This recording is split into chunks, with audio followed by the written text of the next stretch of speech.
dimanche des Rameaux, nous imitons la foule qui a accompagné Jésus dans son entrée à Jérusalem. Mais c'est vraiment une foule bizarre.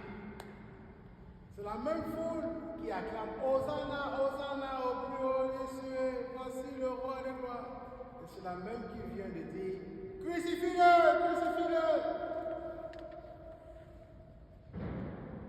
N'est-ce pas bizarre? N'est-ce pas surprenant? C'est surprenant ou pas? C'est bizarre ou pas? Est-ce qu'on ne fait pas pareil? Un jour on est content, on supporte quelqu'un, c'est notre personne, c'est ma personne, c'est mon joker. Et puis du jour au lendemain, la personne est personnellement ingrate. Voilà comment on fonctionne. Mais si on revient là sur la foule du débat qui acclame, qui acclame, vous avez chacun et chacune un amour. Quel est le sens pour nous d'avoir ce amour? Pourquoi l'avez-vous entre les mains? Pourquoi l'avez-vous pris? C'est pourquoi? C'est pour faire quoi? C'est pourquoi? Il faut bien qu'en sortant ici, vous compreniez pourquoi vous avez le amour. Ou c'est simplement par tradition? Proclamer qu'il est roi des rois. Et la Seigneur, le Seigneur. Proclamer Qu'il est le roi des rois, le Seigneur des seigneurs. que le Seigneur est roi des rois. Mais pourquoi un amour? Avons-nous besoin d'un amour pour proclamer que Jésus est roi des rois? Ça apporte des chances. Je veux te voir à la fin de la messe quand on va parler de cette affaire-là. Ça apporte des chances. On va revenir là-dessus. C'est pas mal. Il n'y a pas de mauvaise réponse, ok? Mais j'aime ça, on est en famille. Lui dit ça porte chance. Qui dit mieux? Signe de paix, ok? Vous avez dit suivre Jésus le rameau. Signe de joie. Avons-nous besoin du rameau pour suivre Jésus? Signe de joie. Signe de joie. Tu fais ça. Signe de joie. Signe de joie. En tout cas, je n'ai pas trop vu la joie dans les visages, dans cette église avec les rameaux. J'aime le goût de vous dire ressortons et puis recommençons ça. Mais je ne le ferai pas ce matin. Sinon, je vais entendre crucifiez, crucifiez comme la foule tantôt là. Je vais essayer d'éviter que vous me crucifiez, n'est-ce pas? Mais bien aimé dans le Christ, notre frère est signe de joie. Voyez-vous? Quand je brandis le rameau là, c'est pour signifier, pour rendre visible ma joie. Et dans la tradition juive, quand on est dans l'allégresse, c'est le rameau qu'on sort. C'est un signe visible pour louer et rendre grâce. Donc celui où c'est égal, ça porte chance. Non. Le rameau n'est pas un gris-gris. Ce n'est pas un gris-gris. Souvent, à chaque dimanche de rameau, je ne repars jamais quasiment avec rien. Il faut que je me batte pour avoir au moins un. Parce qu'à la fin, tout le monde vient se garrocher sur le rameau du prêtre pour couper. Ce n'est pas un gris-gris. Ça ne porte pas chance. C'est un signe visible.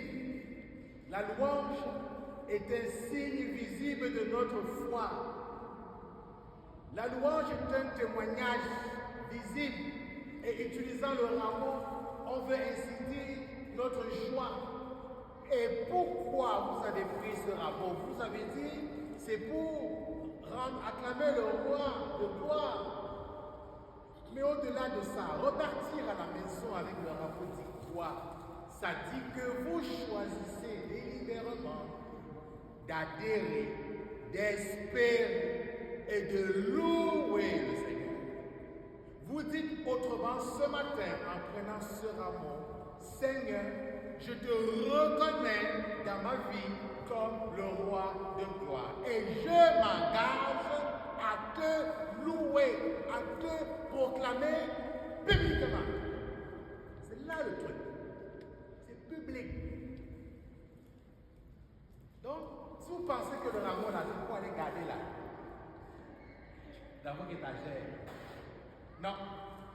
Cela dit, je vous lance dans le défi, en sortant de cette église, à vous parler dans les rues avec votre rameau comme ça. Êtes-vous game?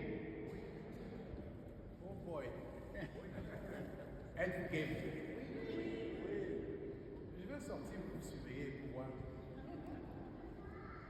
Bien aimé dans le Christ, nous sommes dans un contexte de laïcité, hein, dans un contexte où la foi est reléguée dans la sphère privée, où on nous impose, on nous oblige à cacher notre foi.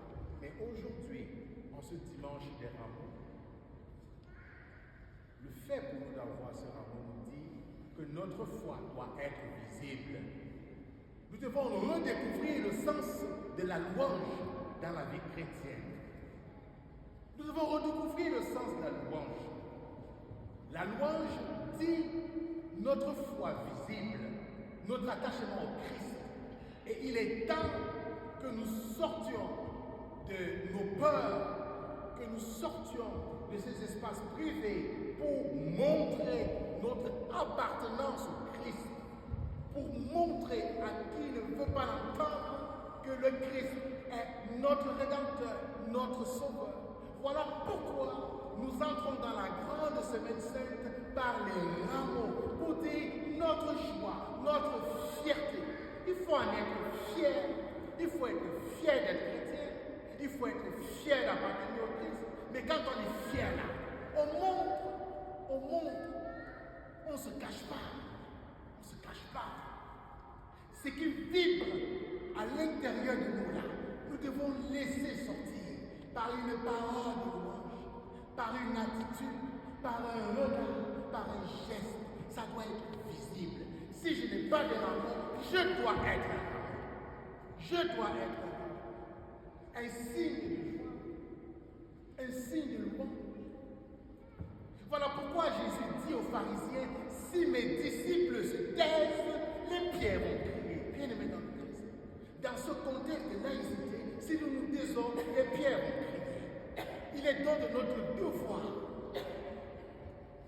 Nous avons l'obligation morale, comme chrétiens, comme disciples du Christ, de louer le Seigneur, de ne pas cacher cette joie, la joie d'être chrétien, la joie d'appartenir au Christ. Ne nous taisons pas. Que notre bouche chante sa louange, que notre vie soit une louange, bien aimé dans le Christ. Une louange. Une louange.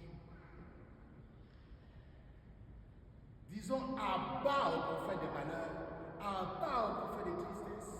Et ne laissons pas nos difficultés, ne laissons pas nos problèmes, ne laissons pas nos soucis, ne laissons pas nos désunions prendre le dessus. Sinon, le Christ n'est pas Christ.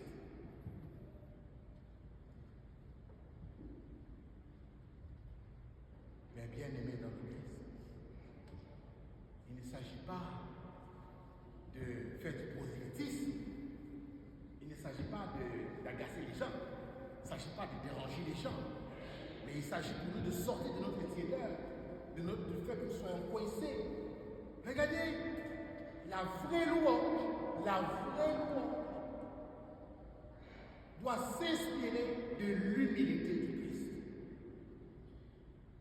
Dans l'hymne de Saint Paul, dans sa lettre aux Philippiens, il dit, le Christ, étant l'égal de Dieu, n'a pas gardé jalousement son rang, mais il s'est rabaissé. Autrement dit, la vraie louange doit être humble. Quand je loue Dieu, quand je le loue publiquement, c'est pas pour que l'attention vienne sur moi, pour qu'on dise il est hot, celui-là, elle est hot. Non! C'est pour qu'à travers ma joie, on se demande, mais qu'est-ce qui fait de lui un homme aussi joyeux, heureux? Qu'est-ce qui fait d'elle une femme joyeuse? Ah, c'est son appartenance au Christ. Notre louange ne doit pas faire écran au Christ. Au contraire, notre louange doit révéler le Christ. Elle doit être humble. Autrement dit, si j'ai un charisme de chanter, si j'ai un charisme, si j'ai des dons, ce n'est pas moi qui dois être devant. Mais je ne suis qu'un instrument de la louange du Seigneur, toujours dans l'humilité.